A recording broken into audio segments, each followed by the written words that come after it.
Most people think a cruise suite just means a nicer room, a bigger bed, maybe a fruit plate. But what if I told you this door leads to an entirely different cruise? Like a secret world that most people on board never even know exists. It's not just a better room, it's a better reality. So today I'm showing you the experience that turns a regular cruise into a private luxury resort hidden inside the same ship. It's called the Yacht Club, and this is what happens when cruising goes VIP mode. Let's unlock it.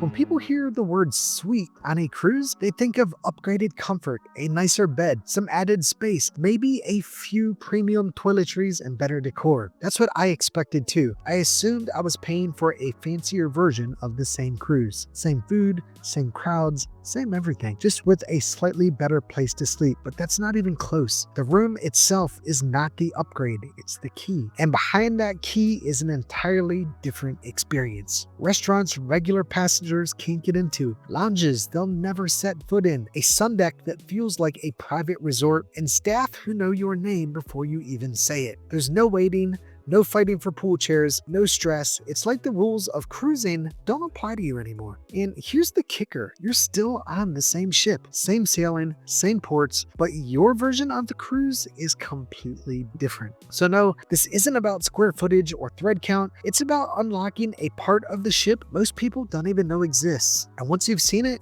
you can't unsee it. A quick heads up here before we get too far into this. I'm walking you through the Yacht Club experience on MSC, but most cruise lines have something similar. Whether it's the Retreat on Celebrity, the Haven on Norwegian, or Concierge on Disney, Sanctuary and Princess, whatever it is, most offer that ship within a ship vibe with private areas, elevated service, and added perks. Some are definitely more generous than others. Some are a little fancier. Some honestly feel like they're just checking a box. But if you're considering any of these premium experiences, this video should give you a really solid idea of what to expect and whether the upgrade's actually worth it. All right, so let's get back to the good stuff.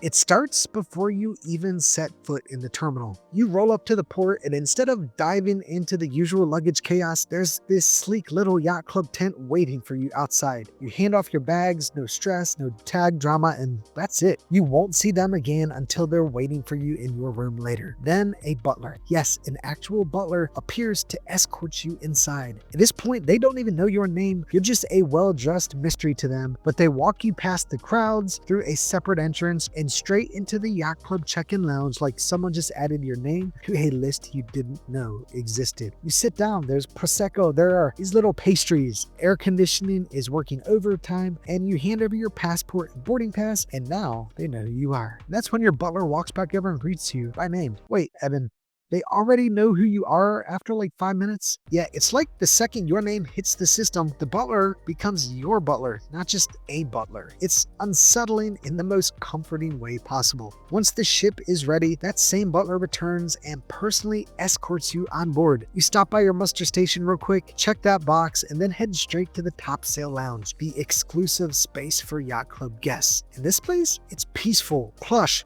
has stunning ocean views across the forward of the ship, and yep, you got it, more Prosecco, more snacks, and honestly, it felt like I had just wandered into the captain's living room by accident. Then, because of course this happens, your butler returns to let you know your room is ready. They escort you there, ask what kind of premium liquor you'd like delivered to your room, explain how to reach them 24/7, and then casually disappear into the walls like a hospitality ninja. And here's the wild part. This isn't just some welcome moment. This is the kind of treatment that follows you around the entire trip. At this point, it's not a cruise anymore, it's a different universe. So one more quick thing before we keep going. If you're even thinking about booking a cruise, any cruise, my friends over at Cruises It are the people you want in your corner. They've got access to deals the internet doesn't want you to know about. Okay, not really, but they do have exclusive rates, perks, and discounts that most people never see. And get this, they actually track your cruise fare after you book it. So if the price drops before final payment, they catch it and save you even more money automatically It's like having a travel agent and a bargain hunter in one. So if you want to get the best possible price and look like a genius doing it, there's a link in the description below if you like to book things on your own, or you can call the number on the screen and someone from their team will help you with everything you need. Just tell them Evan from Family at Sea sent you. And hey, if you're into cruise tips, honest reviews, or just want to make smarter decisions about your next trip, hit that like button and subscribe. I've got a lot more to share that'll help you cruise better,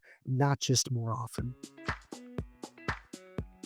Here's where things start to feel a little surreal, because even though the ship itself is massive with thousands of passengers, you suddenly realize there's this entire world on board that most people will never set foot in. There's a sign that says Yacht Club and a glass door that blends in like it's nothing special. But when you tap your wristband and it opens, you're in. The Yacht Club is its own private neighborhood at the front of the ship. It's quiet, controlled, and only accessible if you have the right key, literally.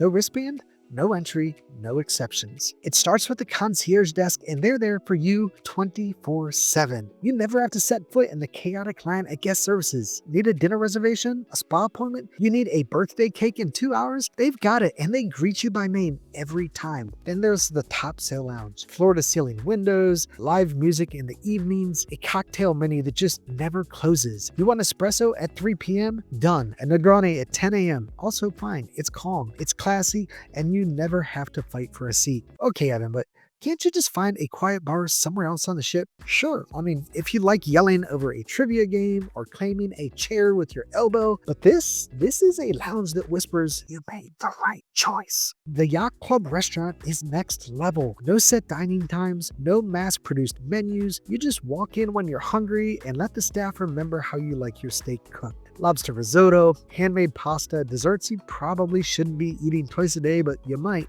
And then there's the private pool deck. Always a chair, always a rolled towel, poolside drink service without the excuse me dance. It feels like a rooftop resort that just happens to be sailing through the Caribbean or somewhere else in the world. Even the elevators are different. There's a private set that takes you between your suite, the lounge, the restaurant, and the pool deck, and you can go hours, days, honestly, without ever touching the main part of the ship if you want. And that's the magic of it. This isn't just about luxury. It's about freedom, space, breathing room. The rest of the ship still has the water slides and the shows and the casino, but once you've been behind that door, the rest of it feels like background noise.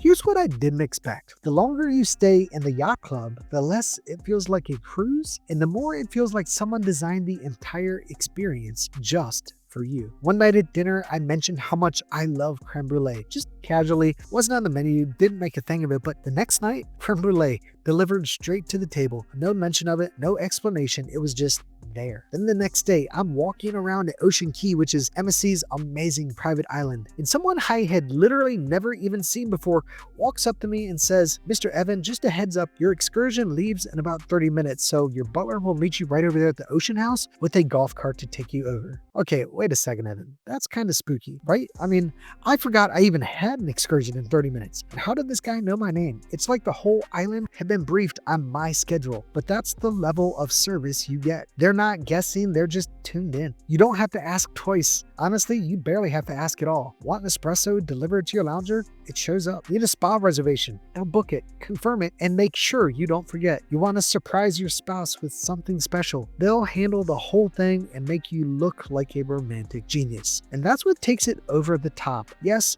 the spaces are stunning. Yes, the food is incredible, but the part that sticks with you, it's feeling like the entire ship is quietly rooting for you to have the best vacation of your life. So here's where the contrast really hits you. You leave your quiet little Yacht Club bubble, head out to check out the rest of the ship, and suddenly it feels like someone turned the volume up to 11. There's music, there's lines, there are people circling the buffet like they're in a survival challenge, and you start noticing all the things you're not dealing with. Lines for elevators, people holding pool chairs hostage with a towel and a flip-flop, guests waiting 20 minutes just to talk to someone at guest services about a Wi-Fi issue. Okay, Evan, but that's just part of cruising, right? Yeah, that's the thing. It is part of cruising, unless you're in the Yacht Club. Because when you're there, that chaos isn't part of your day. You're not eating in the buffet. You're not walking in circles trying to find a seat at the bar. You're not refreshing the app, trying to change your dinner time. You're just cruising. and actually relaxing. And look, it's not about being fancy. It's about not having to think, not having to compete, not having to schedule your day around lines and crowds and noise. It's the difference between navigating a cruise and having it all flow around you. And once you've experienced that, it's really hard to go back. All right, let's talk money because I know a lot of you are wondering. A Yacht Club Deluxe Suite, which is MSC's standard Yacht Club room, so not the 2-story mega mansion with a balcony hot tub, but this standard Deluxe Suite is going to run you typically in the $6,000 to $7,000 range for a 7-night cruise. Wait, Evan, $7,000 for a cruise? Yeah, deep breaths. That's the sticker shock. But here's what you're getting for that price. You've got the premium drink package, unlimited Wi-Fi for 2 devices per person in the room, butler service, thermal spa access, 24/7 concierge access, reserved seats at shows, priority access on and off the ship, even at tender ports, a bottle of premium liquor delivered to your room upon boarding, and access to all the Yacht Club only areas that feel like you're cruising in the VIP section of the Met Gala. Now compare that to a regular balcony room. Those are typically going to run you somewhere between $1,500 and $2,500. So yeah, it's a leap, but it's not just a bigger room, it's a whole different trip. And here's the kicker. If you're okay with an interior Yacht Club suite, so no ocean view, but you still get full access to all the perks, you can sometimes find one of those for as little as $2,500 to $3,000. Same butler, same restaurant, same secret world. When you break it all down, the drinks, Wi-Fi, spa access, the sheer lack of stress, it's not just about what you're paying for, it's what you're not paying with. Your time, your patience, your sanity. So is it worth it? If you're the kind of person who values peace, privacy, and maybe being called by name when someone delivers you a creme brulee you didn't ask for, then yeah, it kind of is. There's this moment that gets you halfway through the cruise. You're sitting in the topsail lounge or up on the Yacht Club pool deck, espresso in hand, ocean stretching out in every direction, and suddenly you realize you haven't waited in a line all week. You haven't raised your voice to get a bartender's attention. You haven't rushed to dinner. You haven't had to compete for anything. Everything just flows. So, Evan, what you're saying is it ruins regular cruising? I mean, kinda? Not in a you can never go back way, more like you can never unknow what this feels like. Because once you've had breakfast with no crowd, been greeted by name 40 times in a single day, watched the chaos of embarkation from the quiet side of a velvet rope, the regular experience just feels different. Still fun, still beautiful, still totally worth doing, but it doesn't feel the same. The Yacht Club changes your baseline. It shows you what cruising could feel like when you're not navigating schedules or dodging noise, when everything's just taken care of effortlessly. And that realization, it sticks with you. So if you've never tried the Yacht Club, fair warning, once you know, and there's no unknowing it. The Yacht Club isn't for everyone. If you love being in the middle of the action all day, hitting every trivia session, doing karaoke at night, and racing your kids down the water slides on loop, you're going to be just fine in the main part of the ship. And honestly, we still do all of that too, even if we're in the Yacht Club. But the Yacht Club is for people who want both. People who want the freedom to dive into the fun when they feel like it, and then escape to a quieter world when they don't. It's not about luxury for the sake of luxury. It's about breathing room, calm, and feeling like you're finally on a vacation that works with you and not against you. Now, here's the bad news. Once you've experienced that kind of cruise, it's hard to unsee it. The lines feel longer, the crowds feel louder, the little stresses that used to be fine start to feel like distractions. But here's the good news. Even if the Yacht Club isn't in the cards for you just yet, you can still cruise smarter. I put together a fun video of all the dead giveaways that you're a cruise newbie and how to avoid them. It's packed with tips I wish I knew earlier, and honestly, it'll make any cruise better, Yacht Club or not. So go watch that next and make sure your next cruise is your best one yet. As always, thank you for watching, and until next time, may your seas be smooth and your horizons wide. Bon voyage!